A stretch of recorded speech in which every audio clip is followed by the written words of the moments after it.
ಆತ್ಮೀಯ H16 news ಅರ್ಥಾತ್ ಸೀತಾರಾಮ್ ನ್ಯೂಸದ ವೀಕ್ಷಕರೇ, ನಾನು ನಿಮ್ಮವ ಎಂ ಆಯುಧ ಮಲ್ಲಪ್ಪ ಜೊತೆವರು. ತಾವು ಈಗ ಸುದ್ದಿಗಳ ಲೋಕಕ್ಕೆ ಎಂಟ್ರಿ ಹೊಡಿತಾ ಇದ್ದೀರಿ. ಈ ಸುದ್ದಿಗಳನ್ನು ಪ್ರತಿಯೊಂದು ನೋಡೋ ಜೊತೆಗೆ ನಿಮ್ಮ ಅಭಿಪ್ರಾಯಗಳನ್ನು ಹಂಚ್ತಾ ಇರ್ರಿ. ಯಾಕಂದರೆ ಈ ಸುದ್ದಿಗಳು ನಿಮಗಾಗಿ, ನಿಮ್ಮ ಬದುಕಿಗಾಗಿ, ನಿಮ್ಮ ವೈಚಾರಿಕೆಗಾಗಿ, ನಿಮ್ಮ ತಿಳುವಳಿಕೆಗಾಗಿಯೂ ನಿಮಗೂ ಗೊತ್ತು. ಜೊತೆಗೆ ನಮಗೂ ನಿಮ್ಮೊಂದಿಗೆ ಇದೊಂದು ಮಾತಾಡುವಂಥ ಜೊತೆಗೆ ಸುದ್ದಿಗಳನ್ನು ಬಿಡುವಂಥ ಕೆಲಸ. ಈ ಕೆಲಸದಲ್ಲಿ ನಾವು ನಿಮ್ಮೊಂದಿಗಿದ್ದೀವಿ ಅಂತ ಹೇಳ್ತಾ ನೋಡ್ತಾ ಇರಿ ಸುದ್ದಿಗಳನ್ನು.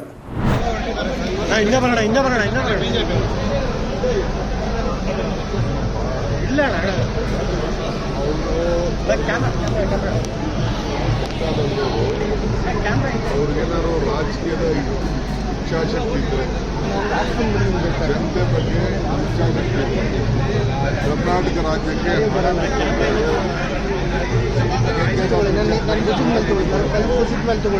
ನಮ್ಮ ಮಾದೇವಿ ಬೆಂಗಳೂರಿಗೆ ದುಡ್ಡು ಕೊಡಿಸೋದು ಬರಲ್ಲ.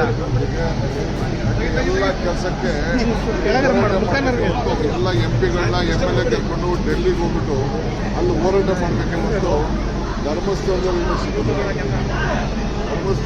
ಅವರ ವೈಯಕ್ತಿಕವಾದ ವಿಚಾರಕ್ಕೆ ಪ್ರಾರ್ಥನೆ ಮಾಡ್ಕೊಬೋದು ಹೊರತು ಏನು ಲಾಭ ಏನು ಸಿಗುತ್ತೆ. ಮೈಸೂರು ಚಲೋನು ಮಾಡ್ತಾರಂತ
ಅದರಲ್ಲಿ ಸತ್ಯ ಇದೆ ಅಂತ ಹೇಳಿ ನಾನು ಹೇಳಕ್ಕೆ ಹೋಗೋದಿಲ್ಲ.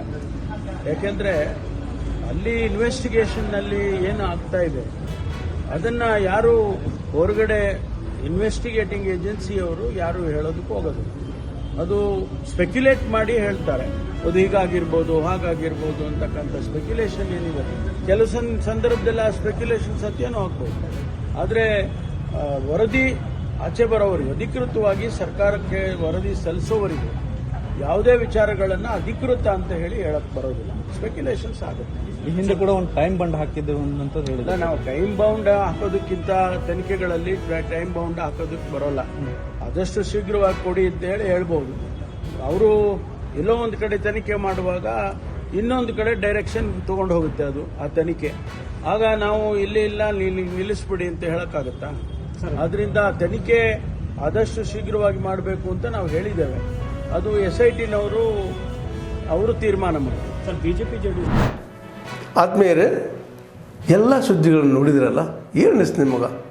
ಇದರಲ್ಲೇ ನಿಮ್ಗೆ ಲೈಕ್ ಆಗಿರ್ಬೋದು, ಡಿಸ್ಲೈಕು ಆಗಿರ್ಬೋದು, ಕಾಮೆಂಟ್ ಬೇಡಪ್ಪ ಅಂತೂ ಅನಿಸಿರ್ಬೋದು, ಕಾಮೆಂಟ್ ಮಾಡಬೇಕಪ್ಪ ಅನಿಸಿರ್ಬೋದು, ಶೇರ್ ಮಾಡಬಾರ್ದಪ್ಪ ಅನಿಸಿರ್ಬೋದು, ಅದು ಮಾಡಬೇಕು ಅನಿಸಿರ್ಬೋದು. ಏನಾದರೂ ಆಗಲಿ ಶೇರ್ ಮಾಡ್ತಾಯಿರ್ರಿ, ಈ ನ್ಯೂಸ್ಗಳನ್ನ ಹಂಚ್ತಾ ಇರಿ, ಜೊತೆಗೆ ಇದಕ್ಕೆ ಸಬ್ಸ್ಕ್ರೈಬ್ ಆಗ್ತಾಯಿರಿ ಅಂತ ಹೇಳ್ತಾ H16 ನ್ಯೂಸ್ ಅರ್ಥಾತ್ ಸೀತಾರಾಮ್, ಇದು ಸತ್ಯದ ಕೈಗೆ ನಡಿ. ವಂದನೆಗಳು.